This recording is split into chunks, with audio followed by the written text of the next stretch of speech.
Hello everyone and welcome back to the channel. तो कैसे यार आप लोग बहुत अच्छे होंगे और अपनी पढ़ाई लिखाई बहुत अच्छी कर रहे होंगे।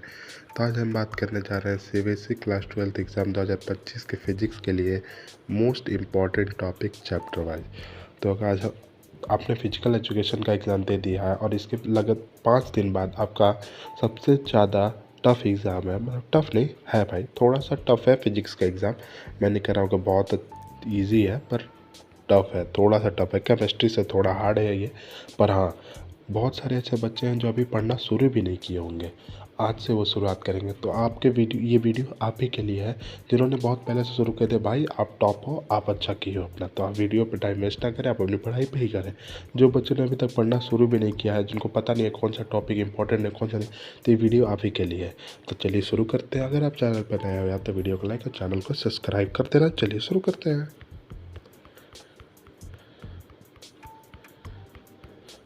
देखो, चैप्टर वाइज हम बात करने वाले हैं topics. Gauss law and its application पढ़ लेना, dipole in uniform external field, electric flux and electric field, ये अच्छे तरीके से पढ़ लें। Electric field due to dipole moment, इसका आप डिराइवेशन भी कर लेना और अच्छे तरीके से इसको आप पढ़ लेना, क्योंकि लिखते समय जब डिराइवेशन होगा तो आपको इसको एक्सप्लेन भी करना होगा, ये ज़रूरी है।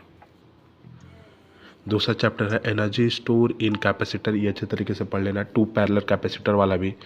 उसके बाद इक्विपोटेंशियल सरफेस। देखो, इक्विपोटेंशियल सरफेस की थ्योरी पूछी जाती है। जितने भी आपको 4-5 करके दिए होंगे कि बताओ कि जब दो सरफेस को पास में रखा जाता है एनर्जी कैसे ट्रांसफ़र होती है, ये सब आपको अच्छे तरीके से पढ़ लेना।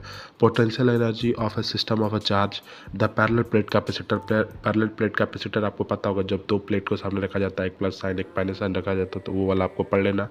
और effect of dielectric capacitance क्या होता है। तीसरा जो है वो है करंट इलेक्ट्रिसिटी, ये अच्छा इंपॉर्टेंट चैप्टर है, जिसमें पहली बात है ड्रिफ्ट वेलोसिटी। ड्रिफ्ट वेलोसिटी का थ्योरी अच्छे से पढ़ लेना, और इस पे जो आपके क्वेश्चंस बनेंगे वो भी इजी बनेंगे और अच्छे बनेंगे। किरचॉफ्स लॉ, भाई किरचॉफ्स लॉ को तब थ्योरी पढ़ना ही है और इस पर न्यूमेरिकल भी अच्छे से लगा लेना। टेम्परेचर डिपेंडेंस बहुत इंपॉर्टेंट है इस चैप्टर के लिए, तो आप पढ़ लेना। सेल पढ़ लेना, ईएमएफ पढ़ लेना, ये जो सेल ईएमएफ ये दोनों थ्योरी है, आप अच्छे तरीके से पढ़ लेना। इंटरनल रेजिस्टेंस, और सबसे इंपॉर्टेंट है व्हीट स्टोन ब्रिज, ये बहुत इंपॉर्टेंट है, आपके उस पर न्यूमेरिकल बनेंगे ही बनेंगे। और ये जो आपके कुछ एग्जाम्पल मैंने किए हैं वो आप कर लेना अगर आपके पास टाइम हो। प्लीज़ भाई इतना तो कर ही सकते हो पास होने के लिए, मैं आपसे रिक्वेस्ट कर रहा हूँ आप प्लीज़ ये कर लेना। कुछ बांग्लादेश टीमें आएंगे। बांग्लादेश टीम मतलब है कि जो ऐसी टीम है जो सबको 2 पॉइंट देने के लिए आती है, तो प्लीज़ आप बांग्लादेश टीम ना बने। और इसमें कुछ चैप्टर ऐसे में बताएं जो बांग्लादेश टीम की तरह ही है, तो मैं बताऊंगा वो कौन कौन से चैप्टर है। सबसे पहले है बायोसवर्ट, ये नहीं, ये बांग्लादेश टीम नहीं है। Biot Savart law and its application, Ampere's circuital law and its application, force between a parallel current, और मोशन इन मैग्नेटिक फील्ड, और टॉर्क ऑन करंट लूप, ये important topic. Magnetism and matter, ये बांग्लादेश टीम है। ये इस chapter को आप theory अच्छे तरीके से रट्टा मार लेना। Bar magnetic properties and material, magnetic properties and material अच्छे तरीके से पढ़ के जाना।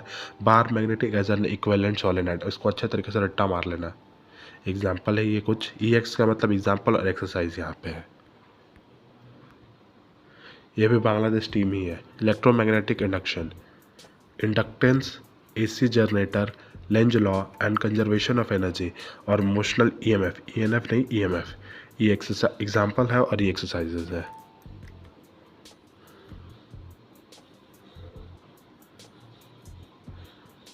ये LCR सर्किट और रेजोनेंस सर्किट, और उसके बाद पावर इन AC सर्किट और ट्रांसफार्मर। नहीं भाई, चैप्टर का नाम गलत है, आप इस चैप्टर का नाम बताना मुझे प्लीज़। एग्जाम्पल क्या है, कंप्लीट एग्जाम्पल, जितने भी एग्जाम्पल होंगे आप पूरा ही करके जाएंगे। अब आता है इलेक्ट्रोमैग्नेटिक, ये बांग्लादेश टीम है, और इलेक्ट्रोमैग्नेटिक इंडक्शन में बांग्लादेश टीम है।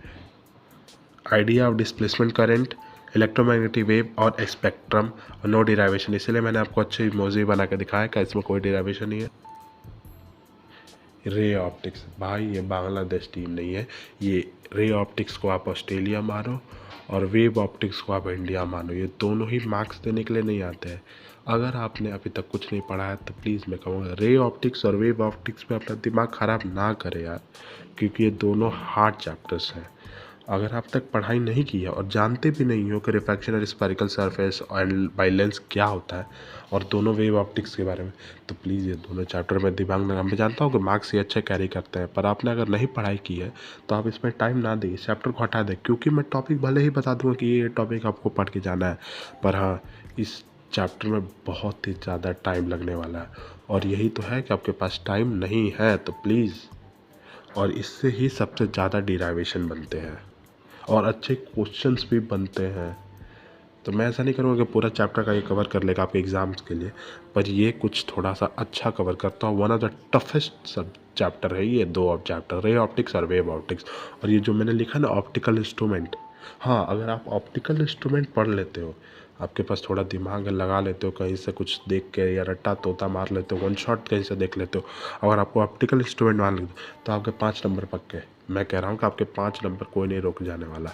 और रिफ्रैक्शन थ्रू प्रिज्म, मैं पूरा नहीं कहूँगा, पर रिफ्रैक्शन थ्रू प्रिज्म और ऑप्टिकल इंस्ट्रूमेंट आप अगर आप अच्छे से मार लेते हो और कुछ इंपॉर्टेंट डिराइवेशन है इसके जो अच्छे तरीके से रट्टा मार लेते हो, मैं रट्टा बोलता हूँ, कुछ मत समझो इधर उधर क्या हो रहा है, बस रट्टा लो, रट लो, रट लो, रट लो, रट्टा मार लो अच्छे तरीके से, तो आप इसमें भी अच्छे मार्क्स ला सकते हो। और वेव ऑप्टिक्स भी वही है भाई, इंडिया ऑस्ट्रेलिया की टीम से ये दोनों, तो आप ये पढ़ लेना अच्छे तरीके से भाई, देख लो टॉपिक सही है, मैं बताने वाला भी नहीं हूँ, आप टॉपिक पढ़ लो अच्छे तरीके से इसके।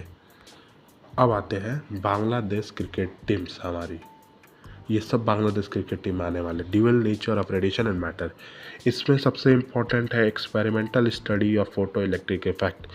ये अगर आपने इसको अच्छे तरीके से समझ लिया, पढ़ लिया, लर्न कर लिया, तो Einstein photo electric effect equation, wave nature of matter, ये सब खत्म, सब हो गए इसी पूरे एक एक्सपेरिमेंटल स्टडी। इसको आप एक ही चीज़ करना है, रट्टा मारना है अच्छे तरीके से। ये पासिंग चैप्टर्स है और ये अपनी बांग्लादेश क्रिकेट टीम है, ठीक है, ये भी वही है। Bose model of hydrogen atoms, line spectra of hydrogen atom, alpha particle scattering and models of Rutherford nuclear model of atoms, ये चैप्टर्स है। और ये अपनी बांग्लादेश क्रिकेट टीम है यार, मार्क्स देने के लिए आएंगे चैप्टर्स, ये भी है बांग्लादेश, इसको भी आपको रट्टा ही मारना है। और हाँ, इसमें एक सबसे इम्पॉर्टेंट चीज़ जो है, ये तो आप टॉपिक पढ़ेंगे, पर जो ग्राफ्स है ये थोड़ा इम्पॉर्टेंट है आपके लिए। ग्राफ्स इम्पॉर्टेंट इसलिए है क्योंकि इससे एमसीक्यू भी बनता है और केस बेस्ड क्वेश्चन भी बनता है, तो आपको ग्राफ्स थोड़ा अच्छे तरीके से लर्न कर लेना मतलब अच्छे तरीके से आप देख लेना। अब आता है सेमीकंडक्टर, ये 7 मार्क्स का चैप्टर है और one of the finest chapter और one of the best chapter of physics. Semiconductor diode as a rectifier और पी एन जंक्शन डायोड, भाई ये चैप्टर पढ़ लेना, अच्छे मार्क्स आएंगे, बहुत अच्छे मार्क्स आएंगे चैप्टर को, रट्टा मार लेना। ये बांग्लादेश क्रिकेट टीम से वीक चैप्टर है, वीक टीम है ये, तो आप इसको नहीं, इसको अफगानिस्तान नहीं समझना। अफगानिस्तान ऐसी टीम है जो ऑस्ट्रेलिया को भी ख़त्म कर चुकी है, तो आप इसको अफगानिस्तान नहीं समझना, इसको आप आयरलैंड समझ सकते हो, क्योंकि आप इसको रट्टा मारी है। अगर आपने यहाँ तक वीडियो देख लिया है तो thank you so much, like कर देना, सब्सक्राइब कर देना और अपने दोस्तों को शेयर कर देना जिन्होंने अभी तक कुछ नहीं पढ़ा है। तब तक के लिए बाय बाय, मिलेंगे अगले वीडियो में। Thank you so much for coming on channel, bye bye.